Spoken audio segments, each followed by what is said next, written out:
Maintenant, une autre partie très, très importante pour nous, pour tout le monde. Si nous sommes dans les soins énergétiques, ici nous sommes monsieur, madame, tout le monde, c'est très bonne idée de comprendre où et comment je peux attraper l'énergie négative. Spécialement où, à quelle place.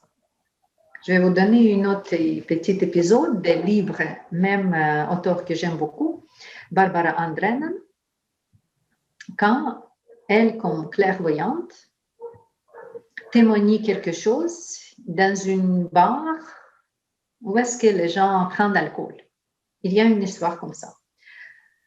Barbara dit comme ça, qu'elle regarde les places, comme les barmen, qui mettent les, je ne sais pas quoi, les rhum, le vodka, quoi, dans les petits verres, et ici les consommateurs qui prêtent à boire cette verre-là. Au niveau physique, c'est comme ça. Avec ses yeux, tu vois comme ça. Avec le troisième œil, qu'est-ce qu'elle veut? Elle veut que cette personne-là, juste prendre le verre, mettre proche en sa bouche, avant prendre, avant gorger, mais il y a déjà une entité, l'arbre, le parasite énergétique, qui vient entre la verre et entre la bouche, comme soucier cette énergie, cette fluidité que la personne produit, cette extasie, je ne sais pas quoi, que cette personne produit pendant cet acte de boire d'alcool. Première place, où est-ce qu'il y a l'alcool?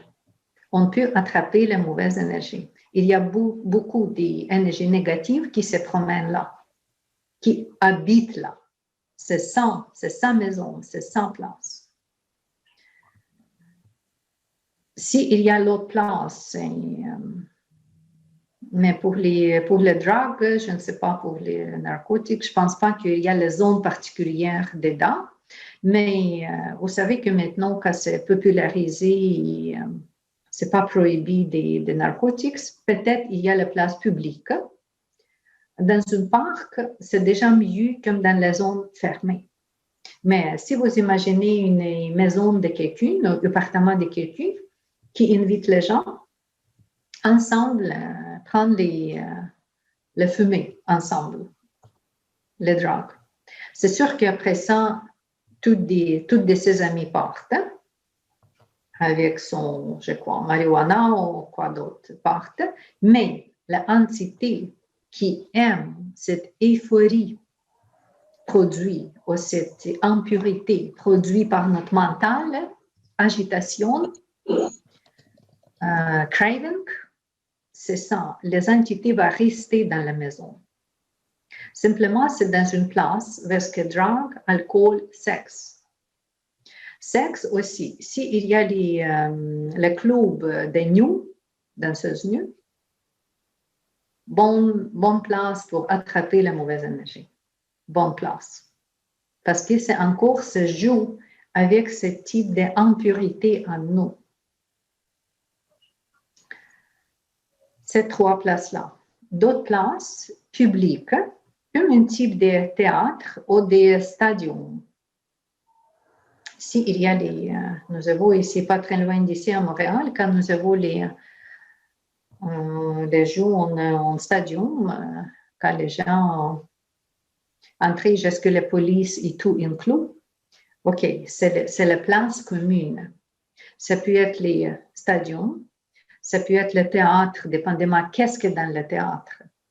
Si c'est le théâtre des idées nécrotiques, les idées suicidales, les idées de crazy, de paranormal, c'est sûr qu'après pendant le spectacle et après le spectacle, toutes des négativités, toutes des petits fantômes qui viennent regarder le spectacle, mais pas regarder le spectacle, mais ressentir les esprits des gens qui, dans cette condition agitée, ou dans les conditions de peur, ou dans les conditions, etc.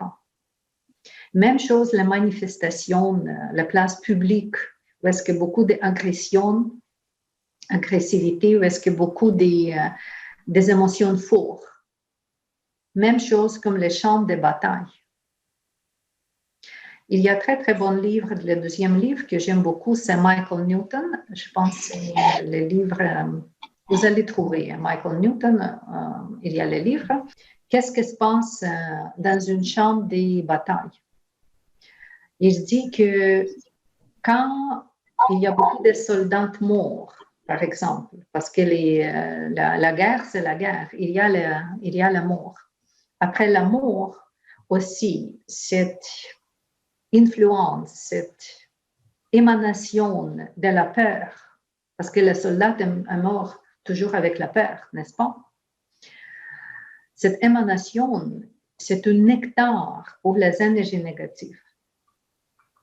Aussi, pour souvent les politiciennes, les places publiques que je parle ici, où est-ce que les gens viennent avec beaucoup d'énergie, la sorte d'énergie spéciale. Si c'est la guerre, il y a les forces actives, force mentale, persévérance, il y a l'agitation, il y a la peur, c'est énergie particulière. Quand les gens viennent regarder les soccer ou le hockey, c'est encore pas mal la même chose. La place comme l'hôpital, les hôpitaux, voilà, ça c'est les zones aussi typiques.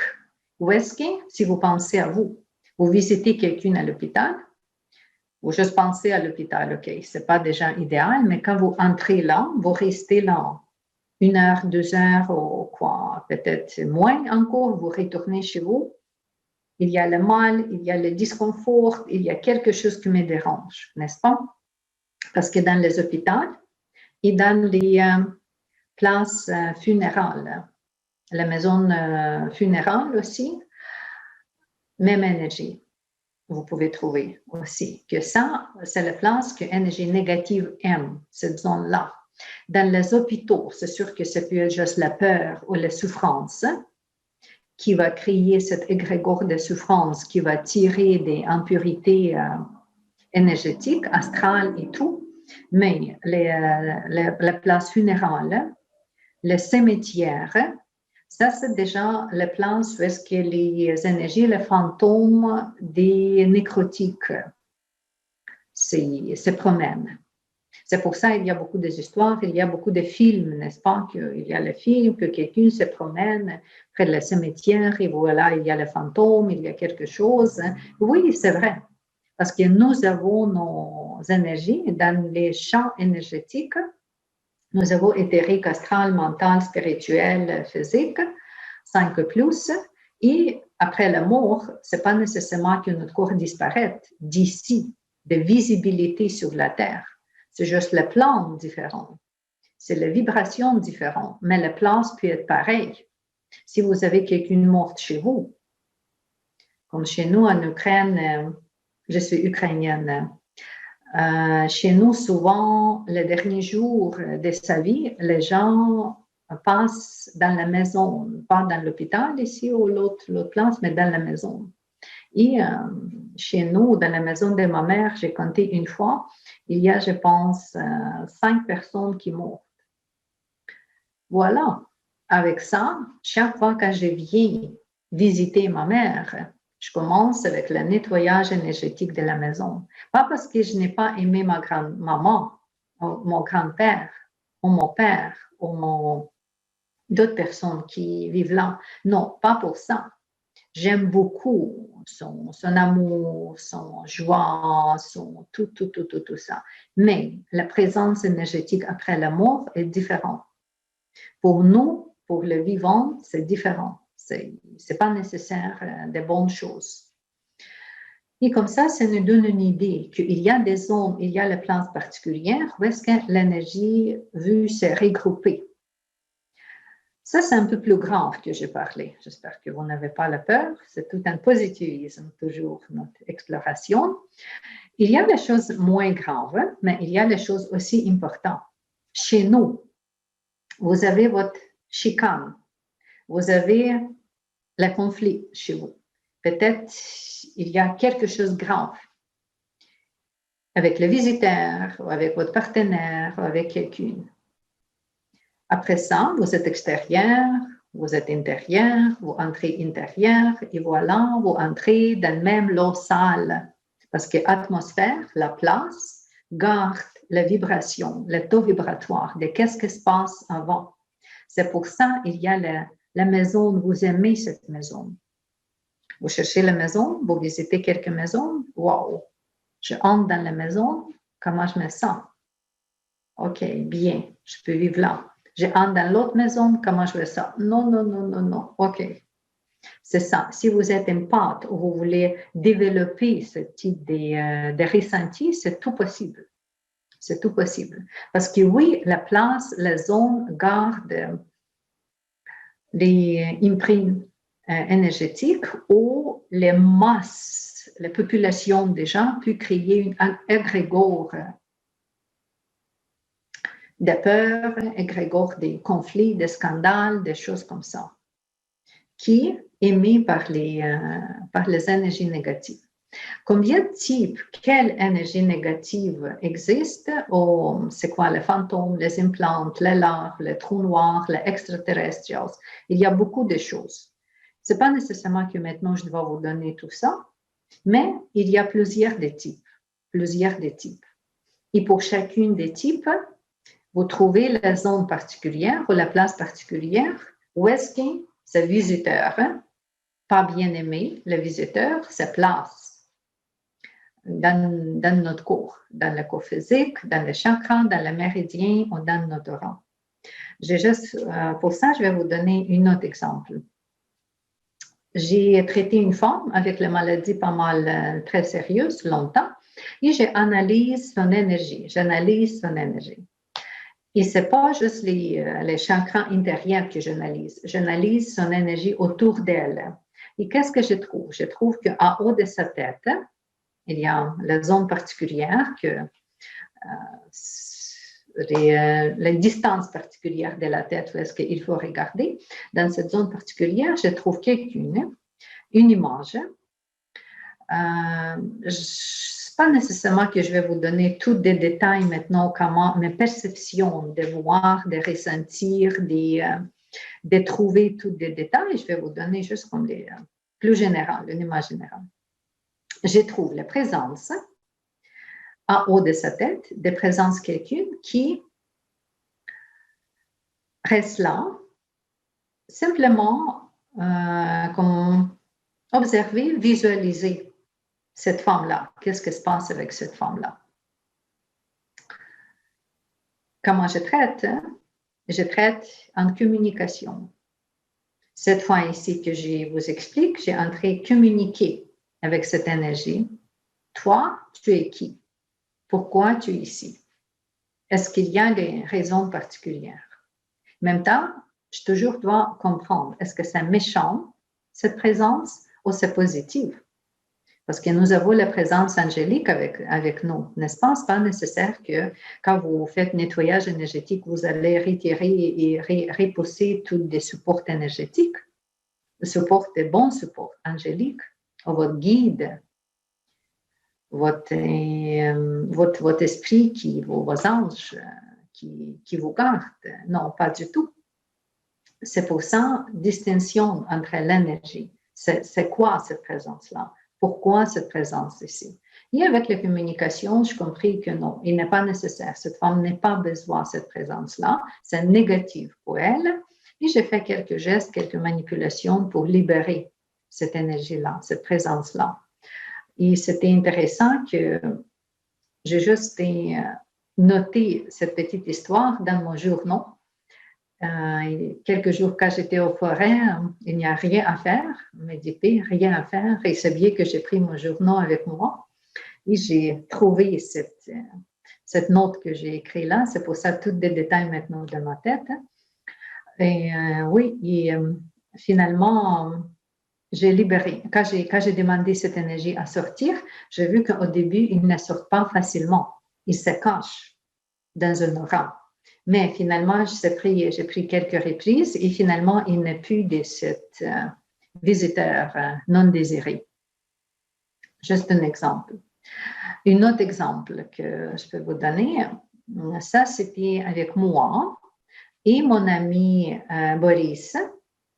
Quand j'ai participé dans une retraite de petites formations avec une personne qui est mon maître en Reiki, je suis grande maître Reiki, j'ai quelques maîtres qui m'ont initié. Il y a une personne, Harpreet Singh Kira, et j'ai pris la retraite avec lui près de la mer Noire en Crimea, Ukraine. L'autre fois, Crimea, c'était ukrainienne, pas russe, maintenant c'est russe. Et j'ai pris une retraite. Et très, très, très tôt le matin, comme 5 heures du matin, je suis arrivée tard parce que le vol et tout, et c'était pas comme tout le monde. J'ai arrivé quelques jours, 2 jours plus tard. Le matin, Harpreet me demande, Tania, s'il te plaît, sur la plage, tu vas donner des exercices de Qigong. OK, je suis encore dans le décollage horaire. Pour moi, au Canada, ici, c'est la nuit, quand en Ukraine, c'est déjà 6 heures du matin. Mais le maître m'a demandé, l'enseignante m'a demandé, je vais faire qu'est-ce qui est possible. Je me promène entre notre petite maison de résidence, parce que nous sommes sur la plage. Et quand je me promène, il y a plusieurs arbres d'olive. Et avec arbres d'olive, il y a beaucoup de petites branches qui très aiguës, comme le thorns. Et j'ai trouvé plus tard, je me promets pieds nus pour profiter le moment, comme je me promenais pieds nus ici à Montebello, et il y a le petit morceau de bois entré dans mon pied. Je n'ai pas noté parce que je suis déjà sur la planche, je dois donner les exercices, je dois animer le groupe, voilà. Je suis retournée plus tard, aucune attention, qu'est-ce qui se passe là et tout, jusqu'à la fin de notre séjour. C'était 10 jours aussi, ouverture de 3e œil, le séjour. Aussi en silence, 5 jours en silence. Et après ce séjour-là, je suis dans un train, voyager, retourner chez ma mère, et retourner et dans le même wagon, dans le même petit local, comme on s'appelle ça, en train, avec Boris, qui déjà pratiquait le soin énergétique aussi. Et je demande Boris, qu'est-ce qui se passe avec moi? Non, je ne demande pas, je juste dis, qu'est-ce qui se passe avec mon pied? Je pense pas, qu'est-ce qu'elle a? Il m'a dit, OK, donne-moi, je vais regarder. Il regarde avec clairvoyance et tout, et sa femme aussi, Valentina, près de lui. Boris, il est très bon en traitement. Et Valentina est très bonne en voyance, elle voit. Valentina dit tout de suite, Boris, regarde, il y a des implants énergétiques, comme les parasites énergétiques. Ou Valentina démontre, là, c'est où est-ce que les petits turns dans mon pied. C'est pas physique, c'est pas les morceaux de bois, c'est vraiment comme énergétique. Boris dit, OK, maintenant, je vais le retirer. Il fait le geste pour le retirer. Demande Valentina, quoi de neuf? Valentina dit, OK, c'est bougé. Il ne peut, mais c'est caché. C'est où maintenant? C'est à l'autre place, c'est à l'autre place. Et finalement, il réussit de me libérer et après ça, il n'y a pas de problème. Le corps physique, c'est bien guéri. Quelle morale on trouve ici de cette petite histoire?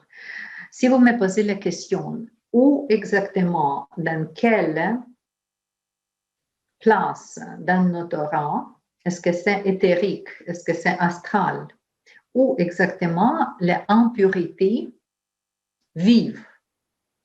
Je peux dire, vous pouvez trouver dans tous des champs énergétiques, dans tout. Dans physique, c'est physique. Dans éthérique, dans astral, dans mental, dans karmique, vous pouvez trouver cette mauvaise énergie qu'on veut retirer. Où est-ce que je vais vous parler quelques mots, qu'est-ce que les chakras et tout ça. Mais premièrement, nous sommes ici, moi, c'est Tania Dakhnolakiv, avec Clinique Holistique Shanti. Et ici, nous avons la formation nommée Soins intuitifs énergétiques. C'est ça qu'on va regarder. La partie des résonances lumineuses. Résonances lumineuses. Et c'est la partie des philosophies de santé et spiritualité, toujours. Qu'est-ce qu'on trouve dans notre formation? Qu'est-ce qu'il y a dans le soin énergétique?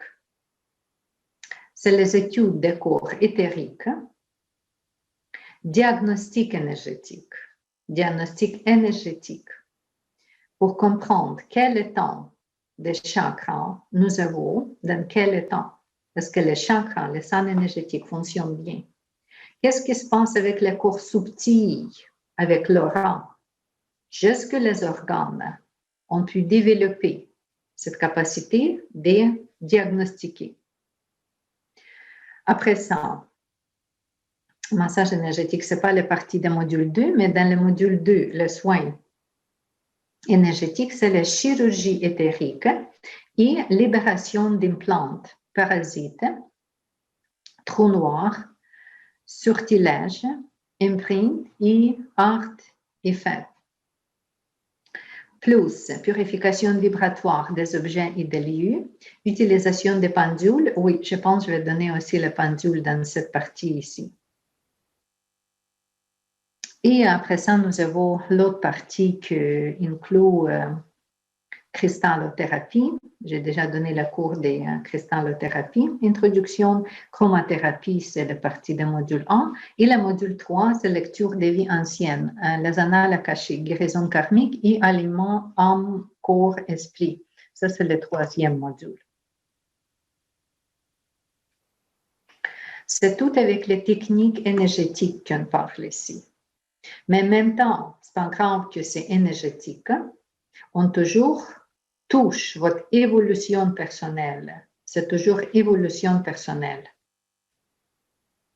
Énergétique et spirituelle. Émotion et pensée. Le corps physique et psychique. Qu'est-ce que c'est inclus dans le maîtriser l'énergie subtile que dans notre apprentissage? Ouvrir ou approfondir la sensibilité aux énergies subtiles, les chakras, les méridiens, les corps subtils, éthériques, émotionnels, mentaux, chamaniques, astral, spirituels, les haras et êtres. Harmoniser, fortifier, purifier et équilibrer les énergies. Appliquer, intégrer l'énergie dans la vie quotidienne, donner les soins, améliorer le bien-être, améliorer la relation et appliquer au travail. Parce que cet apprentissage sur les soins énergétiques, ça peut être professionnel, juste que vous pouvez devenir le thérapeute, mais ça peut être pour soi, pour soi-même. Simplement améliorer la relation ou appliquer au travail cette connaissance.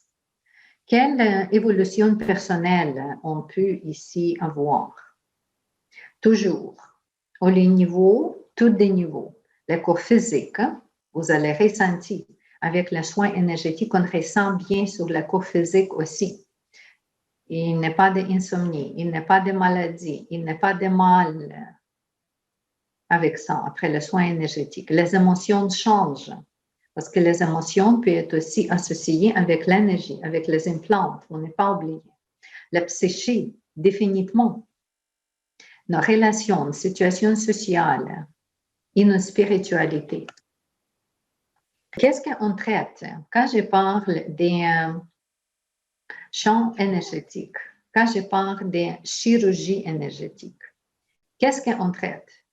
On traite les corps énergétiques différents, ou auras différemment vus, l'aura, notre champ énergétique différemment vu. Si vous regardez ensemble, ici, c'est une image en bas à droite, parce que nous avons les chakras, les lignes en couleur, et nous avons comme les petits oignons, couche sur la couche, couche sur la couche.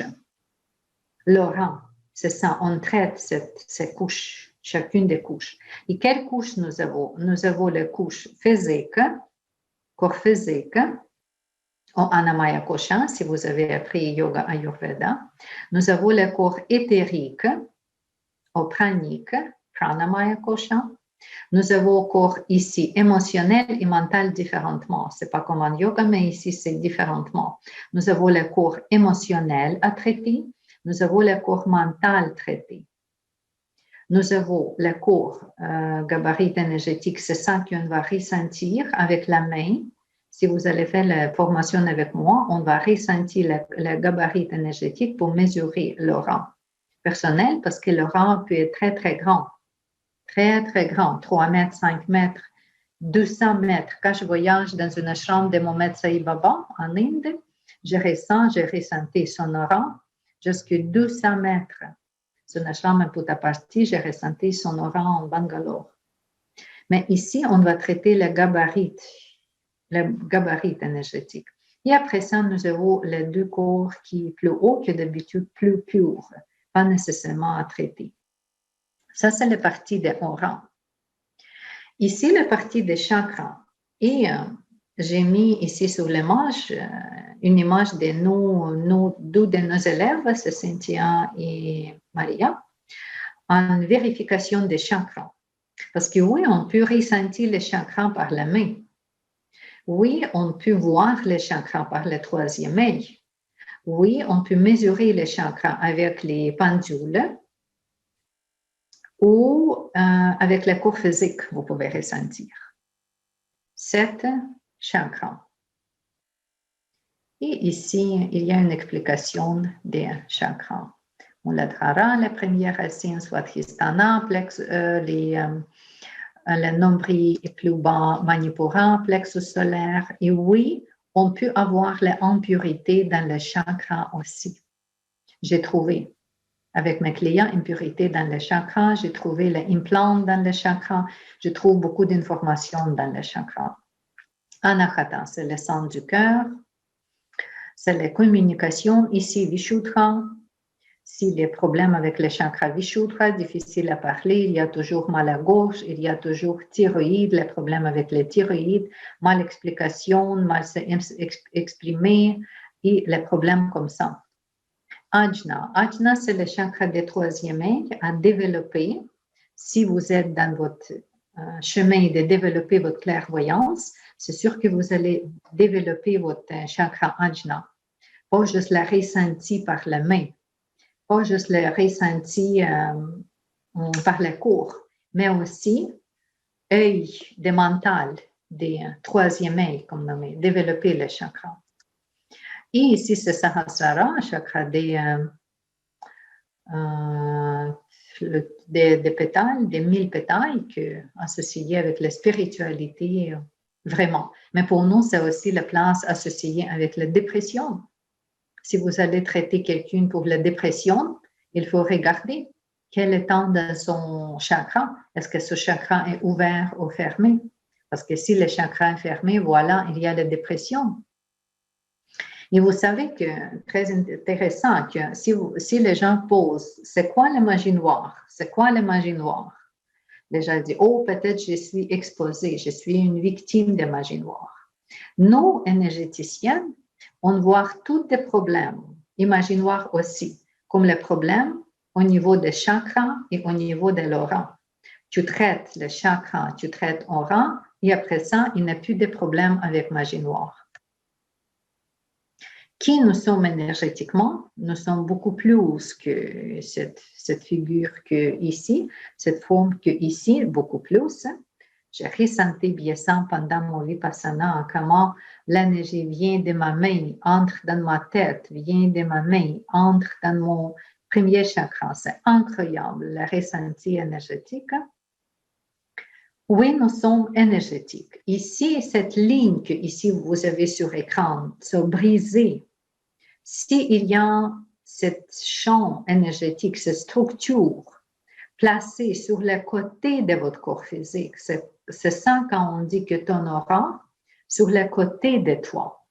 C'est sûr qu'après ça, il y a la maladie qui s'installe, il y a la possession, il y a plusieurs des problèmes qui peuvent s'installer.